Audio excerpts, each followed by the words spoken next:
Assalamualaikum warahmatullahi wabarakatuh. Kami dari kelompok 10 beranggotakan yang pertama Taufik Hidayat nomor NIM 18109-181, yang kedua Vidya Amalia nomor NIM 18109-193, dan yang ketiga Umi Ubaidah nomor NIM 18109-195, yang akan memenuhi tugas pada mata kuliah Perencanaan dan Inovasi Pembelajaran. Pada kesempatan kali ini, kelompok kami akan menjelaskan mengenai materi perubahan sosial budaya bangsa Indonesia di era globalisasi. Saya di sini Taufik Hidayat akan membacakan tentang kompetensi inti dari perubahan sosial budaya di era globalisasi.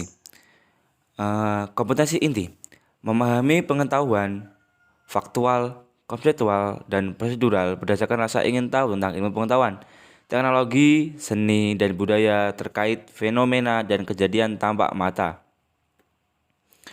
Selanjutnya, kompetensi dasar 3.2 menganalisis perubahan kehidupan sosial budaya bangsa Indonesia dalam menghadapi arus globalisasi untuk memperkokoh kehidupan kebangsaan. Indikator 1. Memahami perubahan sosial budaya. 2. Menjelaskan konsep dan bentuk globalisasi dalam bidang iptek, ekonomi, dan juga budaya. 3. Menganalisis dampak positif dan negatif globalisasi. 4. Memahami dan menjelaskan upaya menghadapi globalisasi untuk memperkokoh kehidupan kebangsaan. Saya Vidya Amalia akan menjelaskan mengenai materi, yaitu mengenai sosial budaya bangsa Indonesia di era globalisasi. Perubahan sosial budaya. Perubahan sosial budaya meliputi berbagai hal seperti cara berpikir, berperilaku, dan alat-alat. Dalam cara berpikir, masyarakat juga mengalami perubahan, misalnya perubahan dari berpikir magis ke rasional, atau menerima segala sesuatu secara objektif dengan menggunakan pikiran yang rasional. Selain itu, terdapat perubahan dalam menggunakan alat dari tradisional ke alat yang lebih modern. Kingsley David dalam Sujono Sukanto pada tahun 2014 mengatakan bahwa perubahan sosial merupakan bagian dari perubahan kebudayaan. Perubahan dalam kebudayaan itu sendiri mencakup hal-hal seperti kesenian, ilmu pengetahuan, teknologi, dan filsafat. Lalu selanjutnya, bentuk perubahan sosial budaya. Bentuk perubahan sosial budaya itu terdiri dari 3. Dilihat dari segi waktunya, dilihat dari pengaruhnya, dan dilihat dari perencanaannya. Yang pertama, dilihat dari segi waktunya.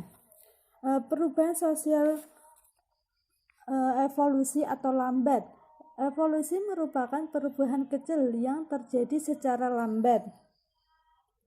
Perubahan sosial yang evolusi sendiri merupakan perubahan sosial yang memerlukan waktu lama dan diikuti oleh rentetan perubahan kecil yang terdiri secara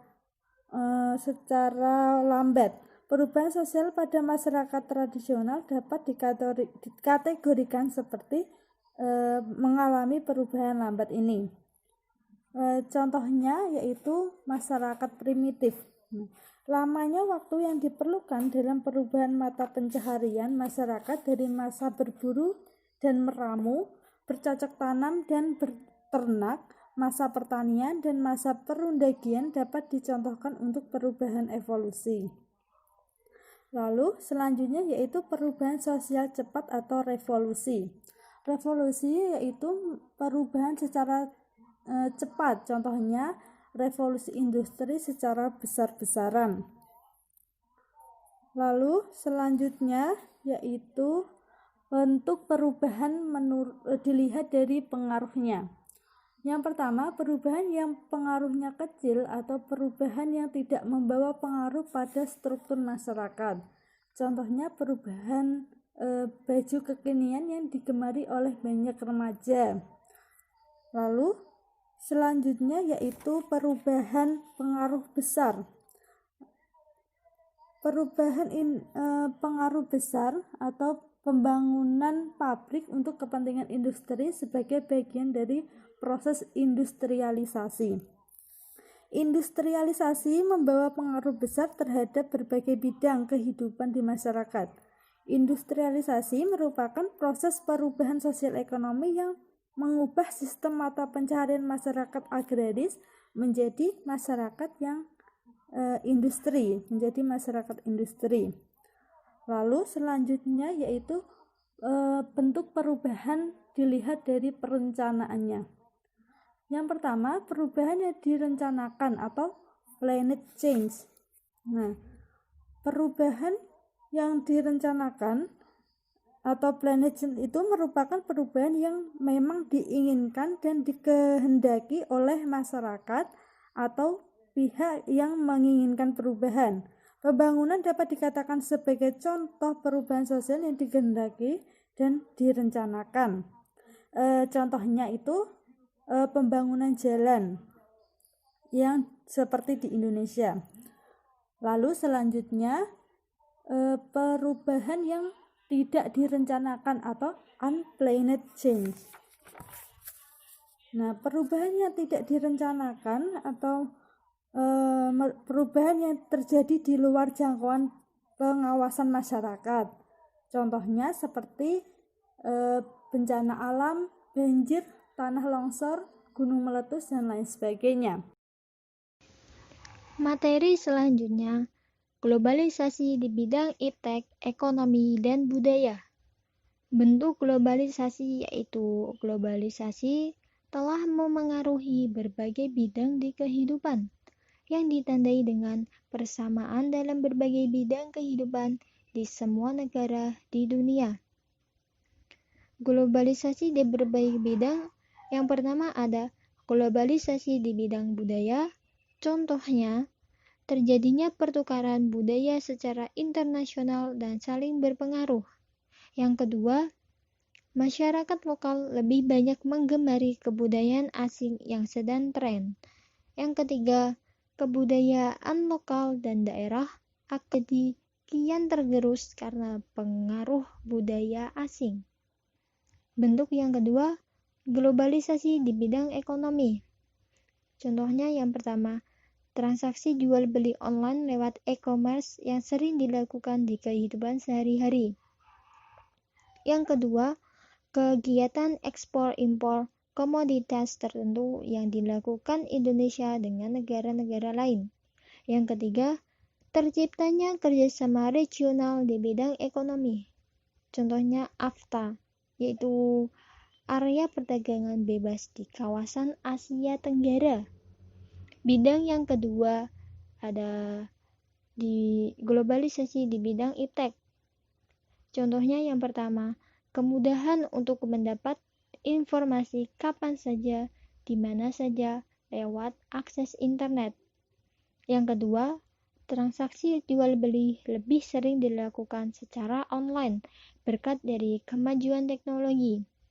Yang ketiga, proses komunikasi menjadi lebih mudah dan cepat tanpa khawatir batas jarak dan waktu. Selanjutnya, dampak positif dan negatif dari globalisasi.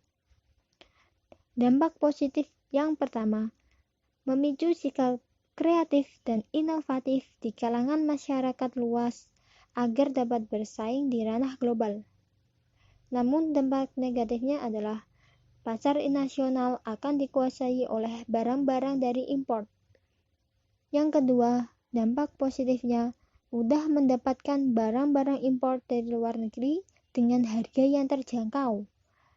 Dan dampak negatifnya memicu konsumerisme atau gaya hidup tidak hemat di masyarakat. Yang ketiga, dampak positifnya bertambahnya jenis lapangan pekerjaan akibat adanya investasi asing dari luar negeri.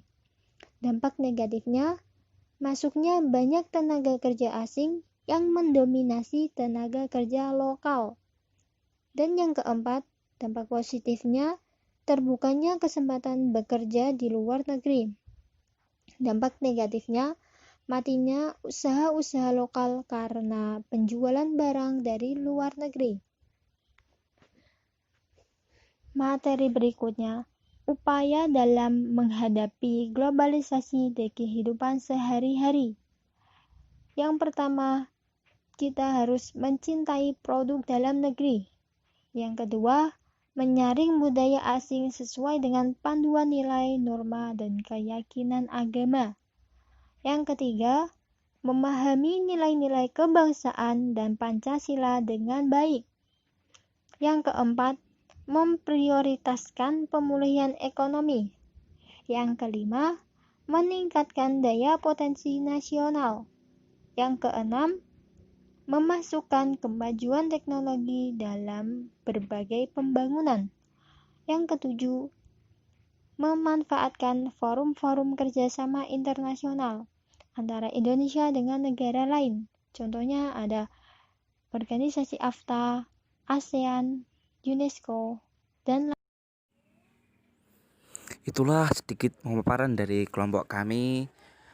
Semoga apa yang sudah kami sampaikan dapat memahamkan atau menambah ilmu dari para pendengar. Saya mengucapkan terima kasih. Dan juga saya mohon maaf apabila kelompok kami dalam menyampaikan materi ada salah-salah kata, ada salah-salah ucapan. Kami meminta maaf yang sebesar-besarnya. Wabillahi taufiq wal hidayah. Wassalamualaikum warahmatullahi wabarakatuh.